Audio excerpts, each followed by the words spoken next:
Hello everybody, it's your man Lukie, and I am back to help you decide what Monterey golf course you should play. If you haven't already, be sure to subscribe, hit the like button to check out more weekly content. Let's get into it. For those interested, here is our schedule for this month's programming on Lukie at the links. So when you want to invest your time and money into relaxation that is golf, Monterey will be a destination because it has so many good golf courses, but there's so many different aspects to it. I feel a lot of people that go to play Monterey golf courses go to see the ocean view, and there are good golf courses that don't have ocean views, but if that is a deal breaker, you need to be aware of that, because then if I tell you a golf course is good, but you really want the ocean view or the views that embody what you feel California is, you need to prioritize your own needs over my recommendations. Just look at the courses and use your best judgment. I think it's also important to know that I haven't played Del Monte, Quail Lodge, Carmel Valley Ranch, Laguna Seca, or Monterey Pines. I believe that for people working on a budget, Laguna Seca, Monterey Pines, and Del Monte will fall into the category that Pacific Grove falls into. Now, Carmel Valley and Quail Lodge will occupy a similar space as Spanish Bay. What you're looking at in this video, in my opinion, is there's two types of golf courses. There's golf that's more for the avid golfer that might not be as manicured but offer a very tough challenge of golf, like say a Bayonet Black Horse, a Poppy Hills, even a Pacific Grove might fall into that. Or there's the resort golf, the one that's like the Pinehurst and the Black Wolf Run, Whistling Straits, Bandon Dunes, which is PEBBLE, the golden standard of golf luxury. And amongst those, you have to ask yourself, do I want to really play PEBBLE? If I leave here, will I feel unsatisfied by not playing PEBBLE? Am I okay playing Spyglass Hill? And more so, if I played Spanish Bay, would I live with regret not having played the others? Because I think you need to weigh these things out before you go into this environment, because you really are looking at spending a lot of money. And I think the biggest thing when you go to play one of these properties is you feel satisfied, because you don't ever want to leave with a bad taste in your mouth.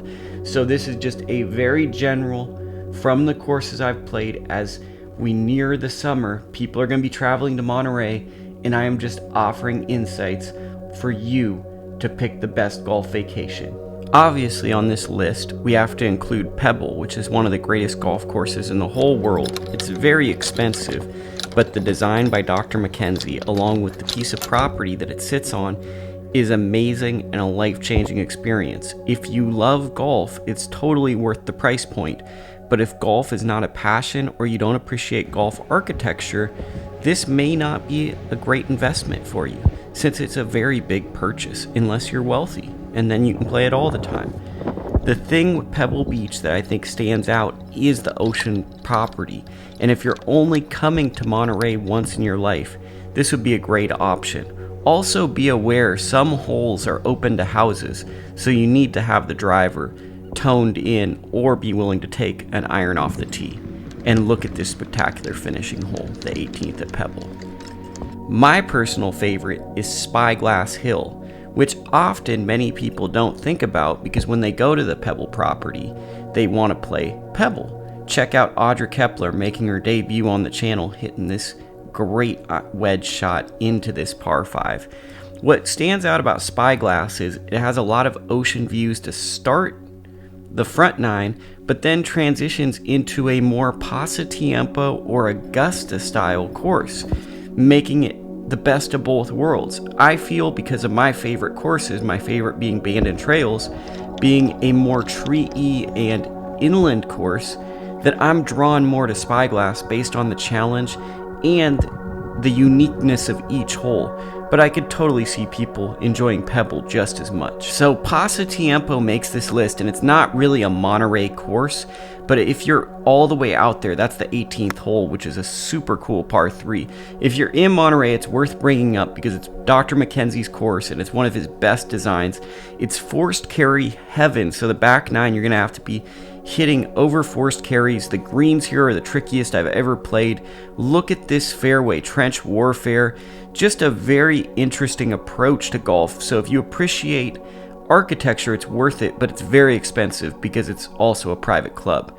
Poppy Hills is one of my favorites as well in this area, and it's partially because I had one of my best shots ever at this course. This course heavily reminds me of Pinehurst number 2, and it's redesigned in a way where a lot of the hills originally of the course no longer exist, and this is probably the best shot besides my hole-in-ones I've ever hit as I hold out from about 100 yards on the now number 18. Back then it was hole number 9. So that's why Poppy Hills will always have a special place in my heart. But it's a lot of forced carries, hitting targets, and then you're going to try to bounce the ball into greens, not fly them into the greens. So a lot of running the ball in. For the best budget option, I would say check out Pacific Grove, known as Poor Man's Pebble. The front 9 looks like a lot of courses, right? It's a very standard municipal course, but then you cross this street and go to the lighthouse, which is right here, and the course transforms. The ground is different, and you have a ton of ocean views, and I think that's the key with Monterey golf. A lot of people come to Monterey to play golf near the water, so what makes this course so unique is you get that with a budget price. Spanish Bay is unique in the sense that it's very opinionated. People either love Spanish Bay or hate Spanish Bay. It's not one that people just have an indifferent opinion about. It encapsulates, I think, all of my favorite golf courses in Monterey, but it's a very difficult challenge because the wind gets very whips into you very much at this piece of property. It encompasses elements of Pebble Beach with the wind, also Spyglass, but it's much more a target golf course, meaning it's kind of from the Pete Dye School of Design of the TPC Scottsdales and the TPC Sawgrasses. It was built in that era with Sandy Tatum. Like, that reminds me of Pasatiempo right there. It was built about hitting targets and hitting yardages, and a big thing to know about Spanish Bay is it takes driver out of your hand, so you're gonna have to hit irons or 3-woods at this course. One of my favorite courses, if you don't mind not playing an ocean view golf course, is Black Horse. It's a very fun and very challenging course, and if you're an NCGA member, you can get a great deal. Black Horse, though, does not have the ocean views these other courses have, but I do like that the bunkers resemble that of a core Crenshaw design. So they're very unique and fun, and the greens at Black Horse are some of the best in the Monterey Peninsula. Sure, some of the you can complain about the upkeep from here or there, but for the price point and the challenge you get, very good. Bayonet is the big brother course to Black Horse, and I find Bayonet to just be too hard for my skill set. It's very narrow, it's very challenging, and from any tee box it plays long due to the elevation changes. But if someone's really looking to test themselves in golf and wants to spend in this price point, Bayonet is for sure your best option on a buddy's trip to challenge yourself. Thank you for watching this vlog. I appreciate anyone who contributes or subscribes or even likes a video. This is a passion project, and I'm just trying to do the best I can.